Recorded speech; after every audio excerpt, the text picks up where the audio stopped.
Ha iniciado la cuenta regresiva. El equipo está listo.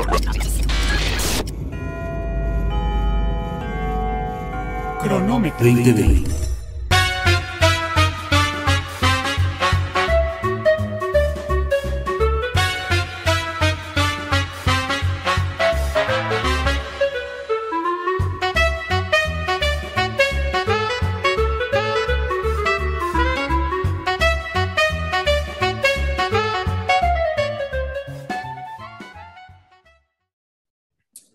Amigas, amigos, ¿qué tal? ¿Cómo les va? Muy buenos días, muy buenas tardes, muy buenas noches. A la hora que ustedes estén viéndonos en este cronómetro 2020, me da mucho gusto saludarlos a todos. Bueno, pues ya en estas épocas de calor, ya llegamos a mayo, el calor está con todo, nos estamos asando en algún momento. Estamos también en una situación de contingencia ambiental muy fuerte, ¿eh? Yo creo que hacía muchos años que no veíamos una contaminación tan fuerte, tan difícil, tan nebulosa y tan grisácea como la que estamos viendo en estos últimos días. Así es que, bueno, pues hay que extremar precauciones.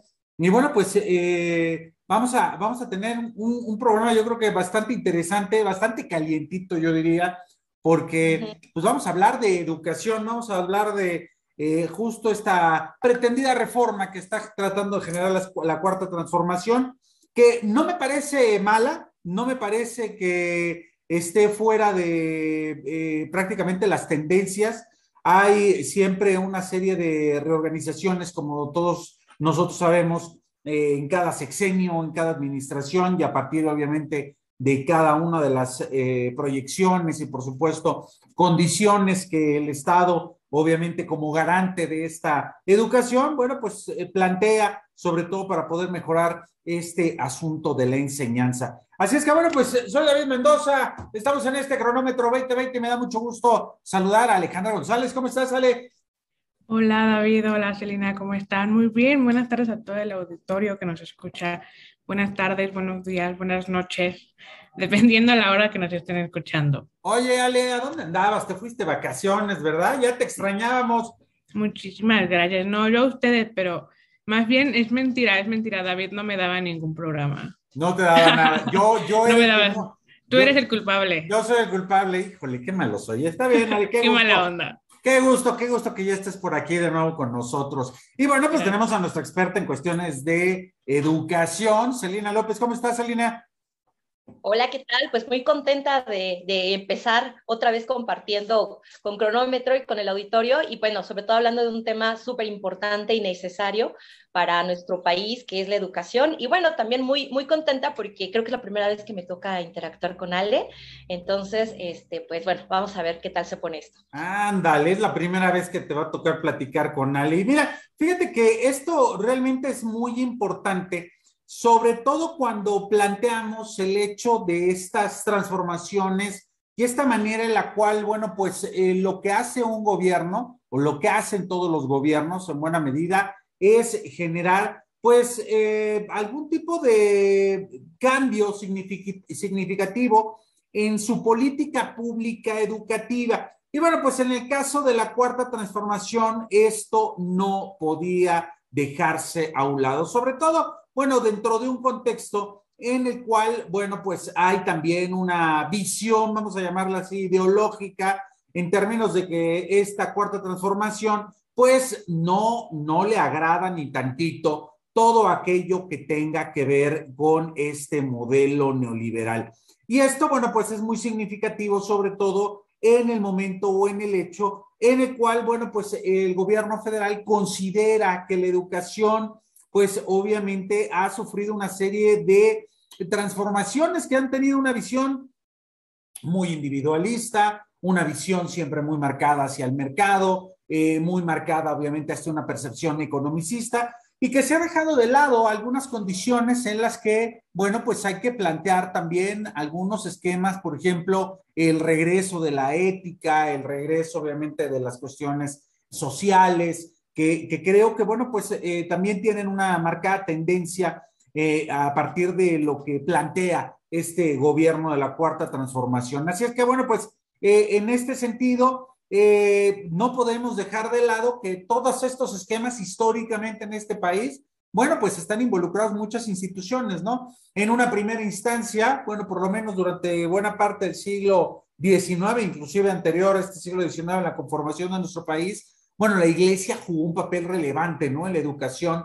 de las personas en la colonia, pero también durante todo lo que fue ya el siglo XIX. De pronto aparecieron muchas instituciones también de carácter público que de alguna forma trataban de empezar a ordenar, empezaban a tratar de organizar en una mejor instancia precisamente pues la educación de las personas. Inclusive, bueno, pues fue ya bien sabido que fue Maximiliano, ahí en el Segundo Imperio Mexicano, quien de alguna forma también planteó la educación básica o primaria junto con el kindergarten famoso, ¿no? El kinder que, bueno, pues también es una idea de Carlota de Habsburgo y Maximiliano, y después planteamos durante todo lo que es la época del Porfiriato, pues una percepción netamente positivista de la mano de Justo Sierra. Ya para la época de la Revolución Mexicana, justo José Vasconcelos va a impulsar a través de los gobiernos, no solamente de Álvaro Obregón, sino también de Plutarco Elías Calles,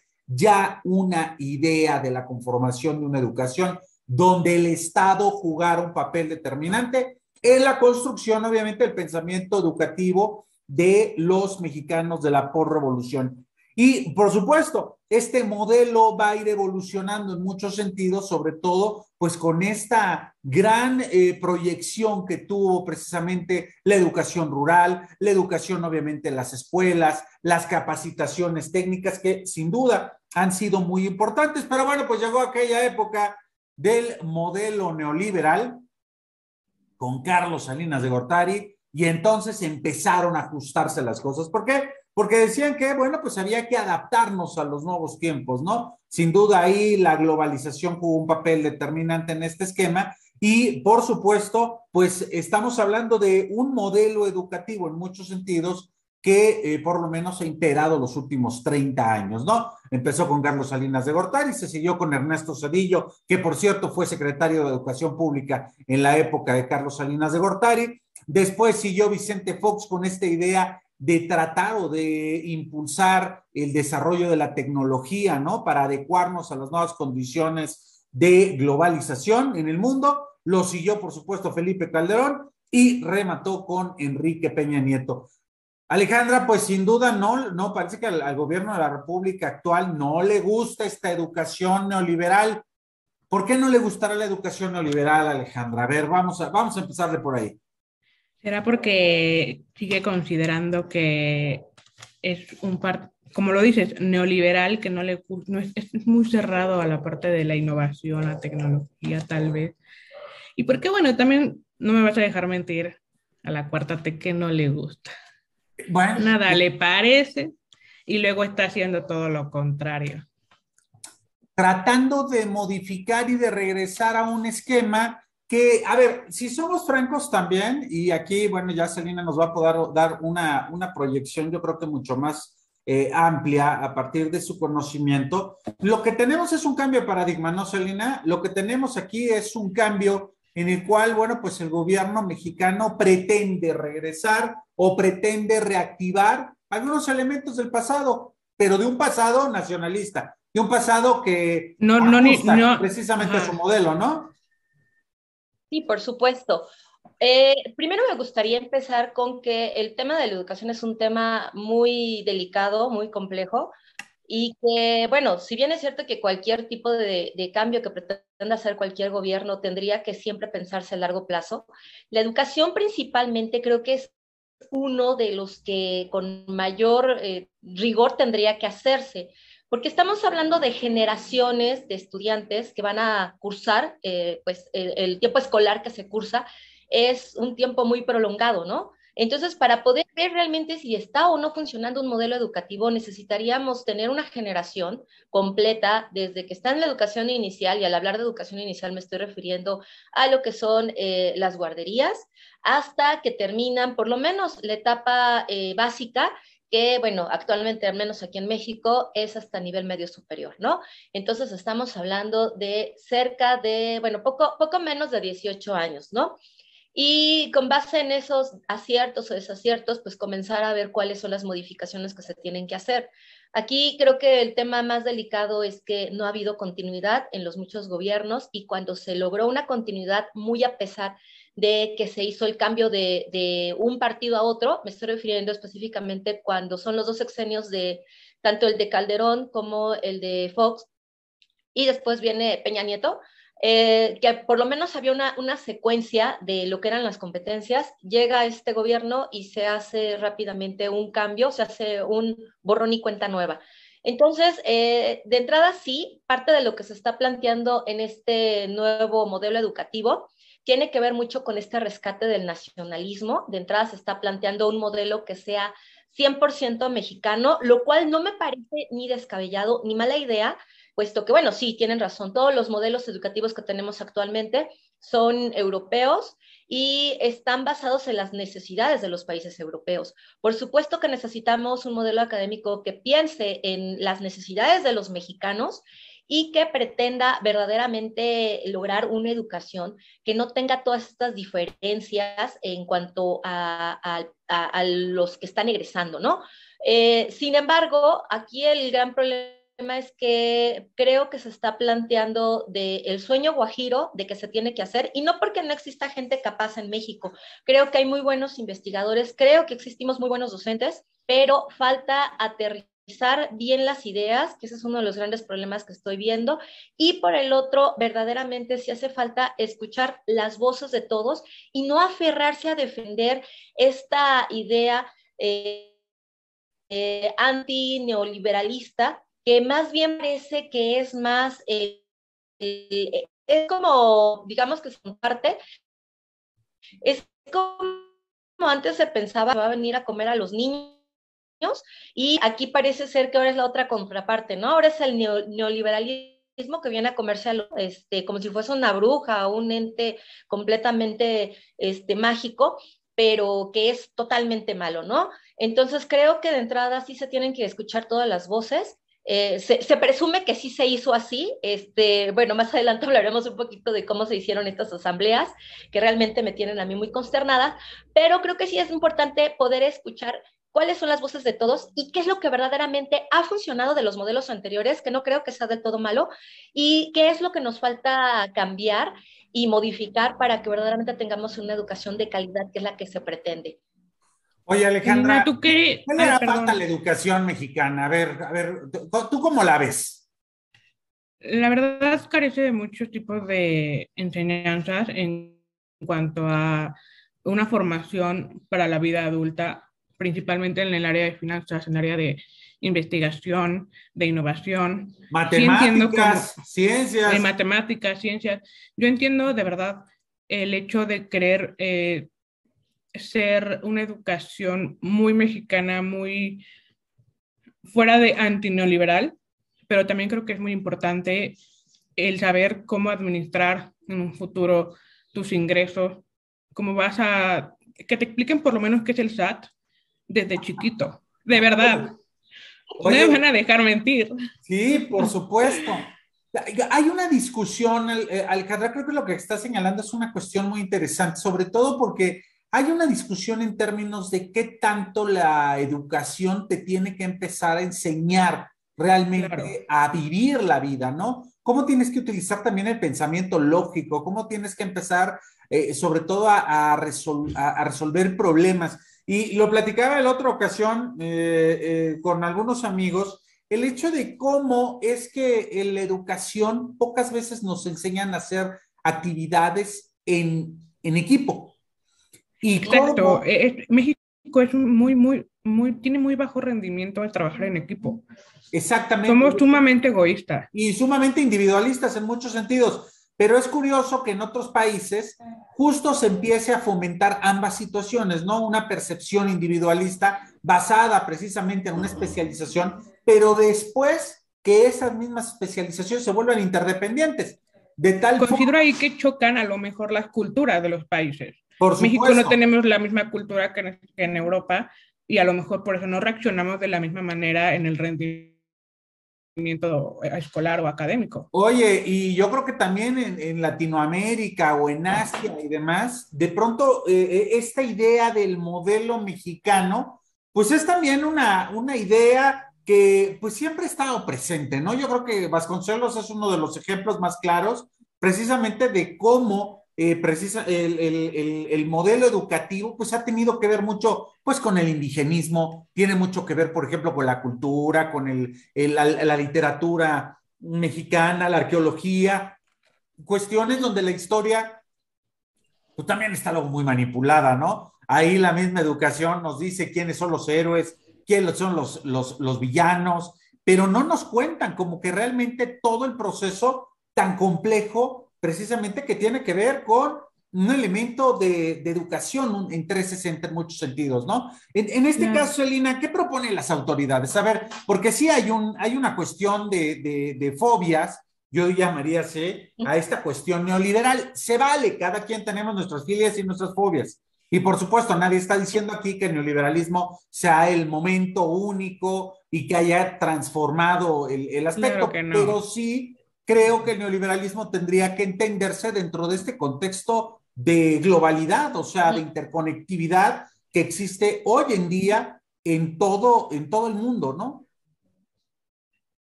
Sí, en efecto, lo que se está planteando es una construcción prácticamente de un nuevo marco curricular, que esto afecta, digamos, que a la parte del contenido, ¿no?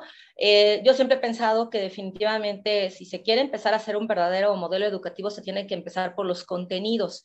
Hay gran cantidad de contenidos que, sinceramente, si se ven, digamos que es conocimiento inútil, que en algún momento los estudiantes perfectamente lo pueden adquirir en su vida diaria, y que hay otro tipo de conocimientos que son importantes, ¿no? El problema aquí creo que se centra también en que tienen muchas ideas, pero todavía no se conoce como el cómo se va a realizar. Se busca también, por otro lado, que se rescate, digamos, que la figura que representa el docente. Se menciona que tiene que volver a convertirse en un líder de la comunidad. Esto me suena también mucho a las películas de los años 50 en donde la palabra del profesor contaba. Si bien también estoy de acuerdo con que es importante rescatar la figura del docente, porque, bueno, actualmente vemos como muchos padres de familia llegan y prácticamente te preguntan por qué tú reprobaste al estudiante. Se ha demeritado mucho el trabajo, se vio en estos momentos de pandemia en donde se notó que no contábamos todos con los dispositivos adecuados para poder llevar a cabo nuestro trabajo y que tampoco existía el apoyo por parte de las instituciones para que tuviéramos, pues quizá desde una computadora que soportara el internet, etcétera, etcétera. Creo que también sí es importante, pero quizá no necesariamente de la manera de ver al docente como una deidad, ¿no? Sino ver realmente que el docente es un agente de cambio. Pero aquí también implicaría no solamente una reforma educativa, creo que también implica un compromiso por parte pues, de cada uno de las personas. También se habla mucho de, por ejemplo, se proponía por ahí cambiar a los libros de texto ciertas palabras que se consideran de tipo de índole que es completamente neoliberal, ¿no? Esto es de acuerdo a los libros de texto. Palabras como calidad educativa, competencia, sociedad del conocimiento, eficacia, productividad, entre otras, ¿no? Pues es que son palabras, perdón, pero bien ligadas al mercado, Celina. ¿Cómo se te ocurre, no? A ver, Alejandra, ¿tú tienes eficiencia en lo que haces? ¿Y quién te va a medir? ¿Dónde está entonces la alegría? ¿Dónde está entonces la felicidad? A ver, ¿por qué tenemos que medir las cosas, no? Claro. Bueno, esa es otra de las propuestas, ¿no? Desaparecer las evaluaciones estandarizadas, o sea, se pretende cambiar por completo todo lo que tenga que ver con ICD, por ejemplo, que pues es para ellos un órgano por excelencia neoliberal. De entrada, pues pide ciertos requisitos. Esto va a estar muy interesante porque no es solamente decir no vamos a entrarle a a las evaluaciones estandarizadas, como el examen PISA, por ejemplo, porque, bueno, para que pertenezcas a la OECD como país debes de cumplir ciertos requisitos, y ellos de entrada ya están comenzando a decir, bueno, definitivamente no lo vamos a hacer. Entonces yo no sé si están planteando de manera muy sutil decir, ya no vamos a pertenecer a los países que están inscritos a la OECD, o no sé cómo interpretar esto, pero de hecho también es una de las... Celina, yo con esto tengo una duda.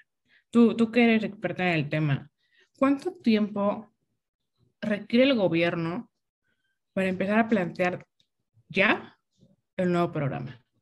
Porque claro, Mira, estamos entendiendo que ahorita ya estamos a mitad de gobierno y creo que el presidente va demasiado tarde implementando esto. Además que no lo mencionó en campaña de 2018. Nunca mencionó que iba a haber un nuevo programa de plan de estudios para la SEP. ¿Cuánto tiempo necesita o qué necesitaría para poderse implementar de manera nueva y correcta el programa? yo en verdad pienso que se tiene que hacer, es un trabajo que se tendría que haber hecho desde que se estaba pensando siquiera postular para candidato a la presidencia. Claro. Se tiene que haber dado una propuesta clara en aquellos momentos, pero cuando estaba de candidato creo que no mencionó nada importante con respecto a la educación. De hecho, pasó Nada. desapercibido en segundo plano, y pareciera ser que, bueno, de acuerdo a palabras de Marx Arriaga, esto se comenzó a gestar aproximadamente hace 3 años, pero bueno, para que haya pasado 3 años y que prácticamente digamos, las decisiones más importantes las tomaran en asamblea, según sus palabras, de enero al 1 de abril, y que esas asambleas prácticamente hubiesen sacado como que los lineamientos generales para poder plantear estos cambios al modelo educativo, me parece que es muy poco tiempo, ¿no? Todo cuando no se había mencionado absolutamente nada. Entonces, Claro. creo que ese es un cambio que se tiene que plantear desde antes, o sea, ni siquiera dentro del sexenio, sino que tienes que llegar con él dentro de lo que serían tus propuestas como candidato. Y sobre todo, como les digo, me parece que es un tema muy delicado y muy importante. Ahora, desarrollarlo creo que lleva por lo menos 3 años, y quizá creo que me estoy viendo muy benévola. Creo que se llevaría más tiempo. De hecho, es muy curioso porque en una entrevista que le hicieron también hace poco, justo le preguntaban que como cuánto creía él que iba a comenzar a hacer estos cambios, y él mencionaba que no importaba si era 1 año, 2 años, 3 años, y no y si venía otro gobierno, pues si no había continuidad, porque al parecer Claro, y este eso está cambio por había verse, surgido ¿no? en serio, ¿no? O sea, no es una propuesta que se le haya ocurrido al Pero gobierno. aparte, ese cambio puede verse todavía porque puede llegar otro presidente y decir, desecho tu plan tu Como programa de todo, como estudios. siempre sucede en este país, Alejandra, cada sexenio llega alguien con su Cada quien hace gente, lo que con sus quiere. amigos y con sus nuevas ideas. Sí, por eso Claro. mencionaba que el modelo de competencias era de los pocos que había tenido una continuidad en 3 sexenios seguidos, pero en este caso el argumento que propone Marx Arriaga es justo que, bueno, el programa o el cambio no surge como una ocurrencia del gobierno, sino que es digamos que es una necesidad del magisterio, y que el magisterio lo va a impulsar quien esté en el gobierno, lo cual sí me parece una exageración, sinceramente. Si bien es cierto que quienes estamos involucrados en la educación siempre estamos de desacuerdo con la manera como se está manejando la educación en nuestro país. Bueno, aunque no estamos dentro de la educación, basta ver cuáles son los resultados que estamos teniendo. No estoy refiriéndome específicamente al examen PISA, estoy refiriéndome a cómo salen los profesionales. Basta con que leamos, por ejemplo, rápidamente algún portal de noticias de algún periódico y veamos las faltas de ortografía, por ejemplo, que se escriben. Uy, Sí, uy, no sabes, no.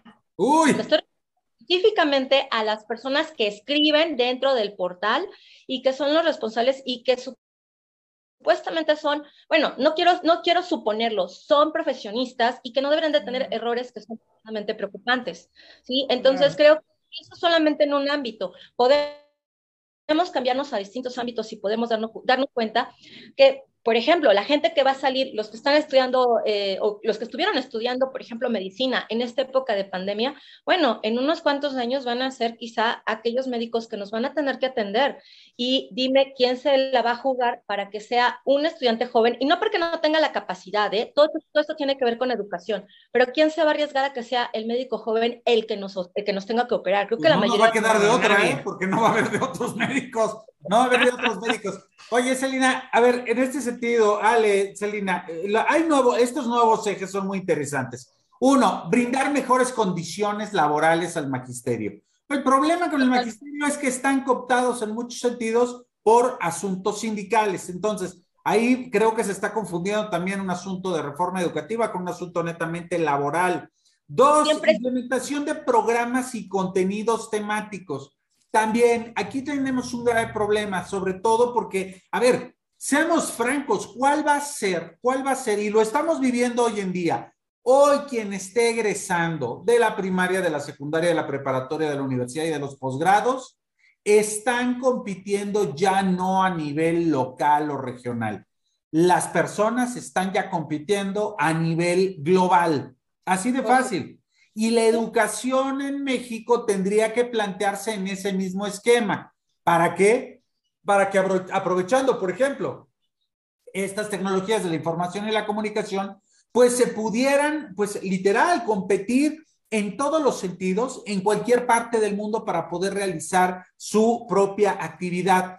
Me llama la atención también, por ejemplo, la dotación de becas para estudiantes. Bueno, yo nada más quisiera recordar que al inicio de este sexenio, a muchos de los estudiantes que estaban realizando alguna estancia, alguna cuestión, ya sea profesional o inclusive en primarias, secundarias o preparatorias, el gobierno federal llegó y recortó esas becas y los metieron en serios problemas.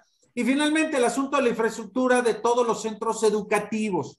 Bueno, es algo que finalmente tiene que ser una política pública permanente. Esto no puede cambiar, no podemos acostumbrarnos, y eso lo sabemos a la perfección, de estas escuelas que no tienen electricidad, que hoy en día no tienen internet. Bueno, vamos a dejarlo así, hay escuelas que ni siquiera tienen agua.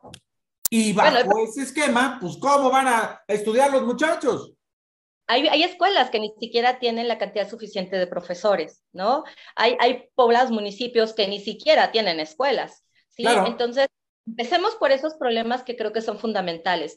Yo veo, por ejemplo, que todas estas escuelas multigrado no tendrían por qué existir, deberían de estar prohibidas, porque es inhumano para el docente y para los estudiantes tener que tener clase con distintos compañeros de distintos grados y tener que atenderlos a todos y esperar que tengan una educación de calidad. Eso es imposible. Ya no pensemos siquiera en todos estos estudiantes que tienen que caminar kilómetros, y estamos hablando de realidades de muchos mexicanos, que tienen que caminar kilómetros para poder llegar a la escuela. Además, no estamos hablando de gente que tenga una buena alimentación, que siquiera haya podido salir desayunado para poder llegar a la escuela.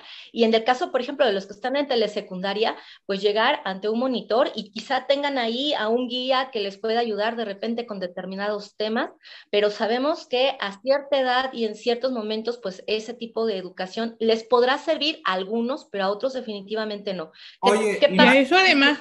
En este momento de interactividad total, de virtualidad, o sea, donde ya todo tiene que ser ida y vuelta, no puedes nada más ser un gran receptor, ¿no, Alejandra? Claro, no, y además a eso le tienes que sumar en la parte de los 2 años de pandemia en los que hemos estado.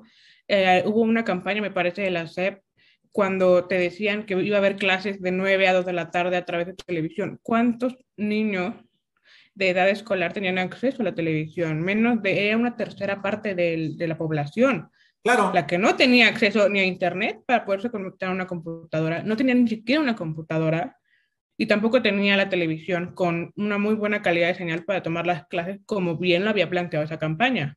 Ahora, sí se hicieron esfuerzos, Alejandra. Yo, la verdad es que para ser franco, yo sí me metí a recordar algunas de mis clases de segundo, de tercero, de cuarto en la televisión y creo que se hizo un esfuerzo. Sin duda, hizo un esfuerzo, pero a lo mejor se hubiera hecho de mejor manera, no sé.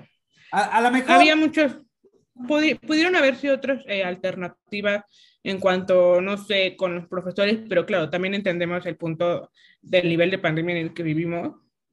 Y era algo casi ya que todo nos tomó por sorpresa, ¿eh? Nos tomó por sorpresa.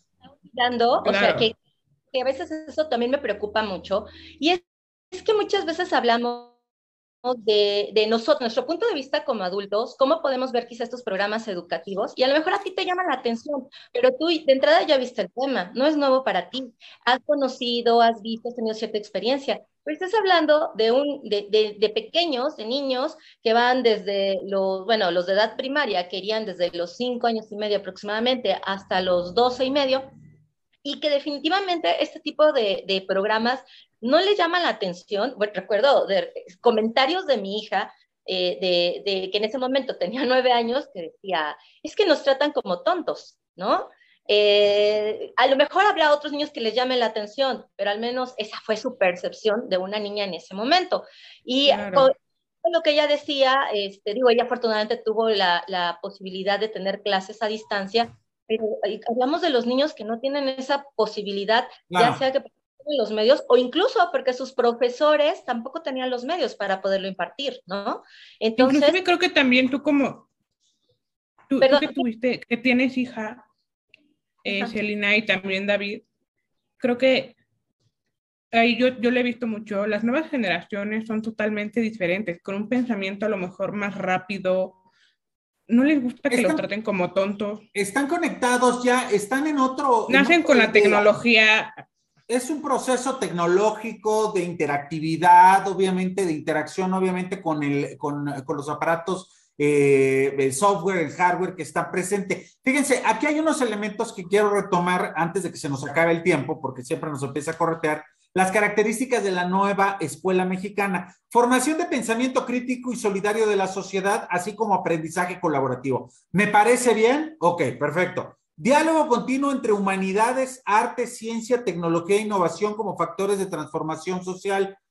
Si suena bien. estuviéramos en Corea, a lo mejor pondrían primero, ¿no? Un diálogo continuo entre la ciencia, la matemática, la física, la química, con todo lo demás. Aquí este modelo parece ser que no lo queremos soltar. Las humanidades primero, las artes y luego ya todo lo demás. Bueno, yo Fomento sí, de la honestidad, la integridad, evitar la corrupción y participación en la distribución del ingreso. Eso me parece un rollo político que obviamente me podría entrar precisamente en alguna clase de ética y demás.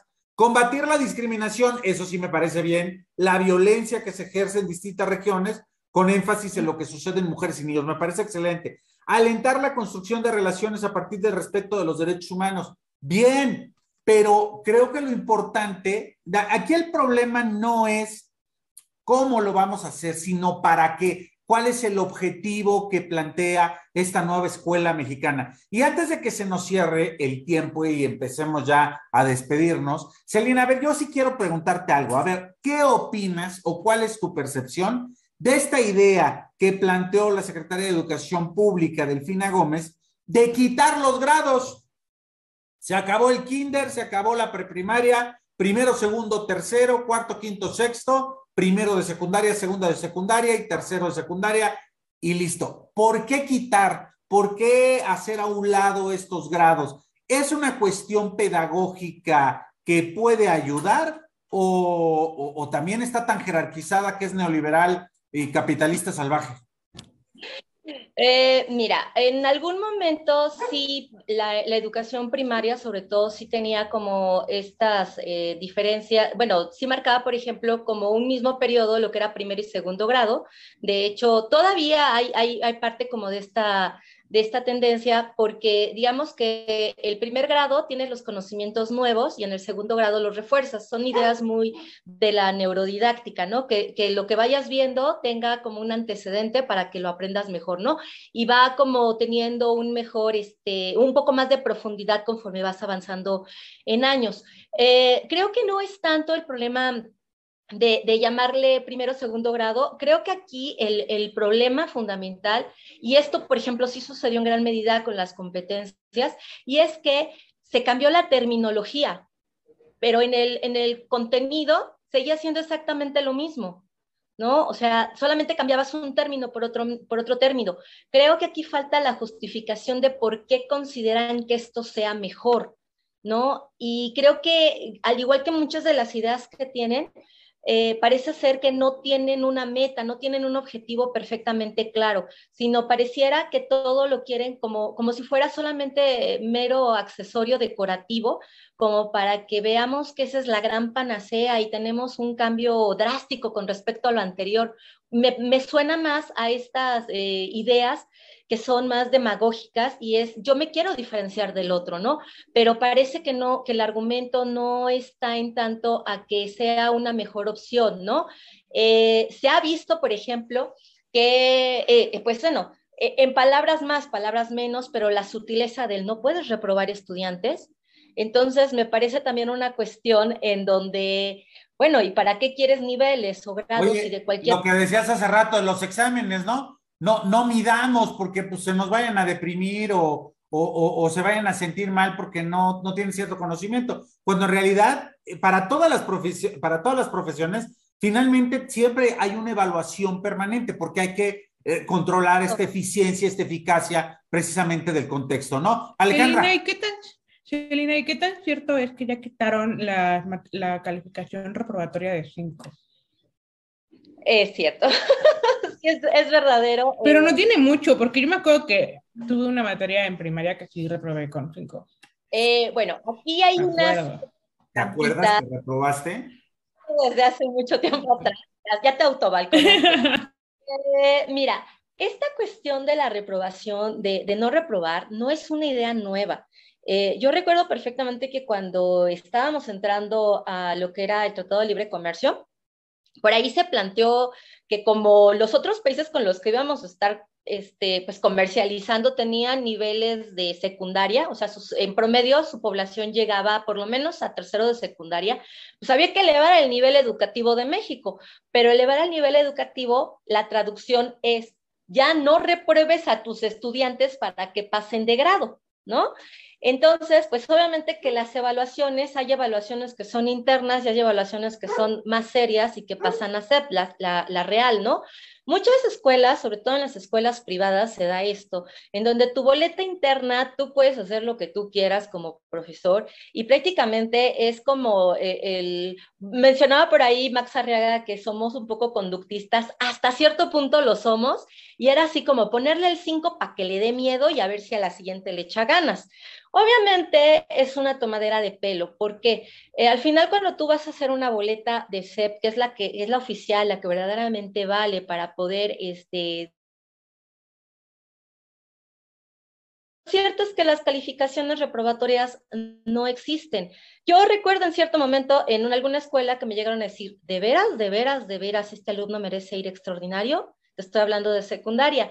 Y ya cuando te lo plantean de esa manera y cuando te enteras que las escuelas reciben una multa si tienen cierta cantidad de reprobados, te das cuenta que en realidad no se puede reprobar. Y actualmente es muy clara la iniciativa de las... Nadie debe reprobar a los estudiantes. Oigan, no. el tiempo. Como siempre, David. Nos gana, lo siento, Alejandro, lo siento. Te voy a reprobar ahorita, voy a recordar tu reprobada. Yo no voy a hablar al respecto porque la verdad a mí sí me daría mucha pena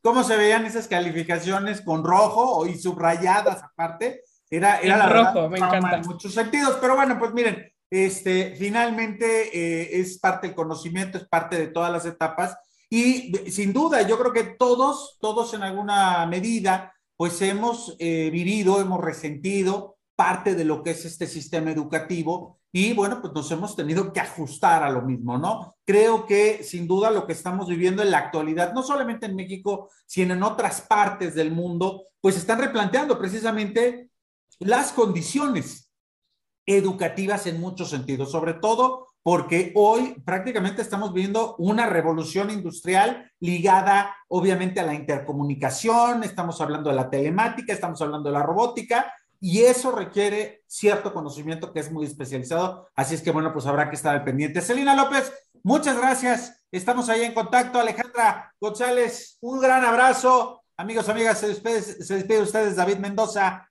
gracias, que tengan bonito día. Cuídense del calor, está pero buenísimo. Nos estamos viendo. Hasta luego. Bye. Ha iniciado la cuenta regresiva. El equipo está listo. Cronómetro 2020.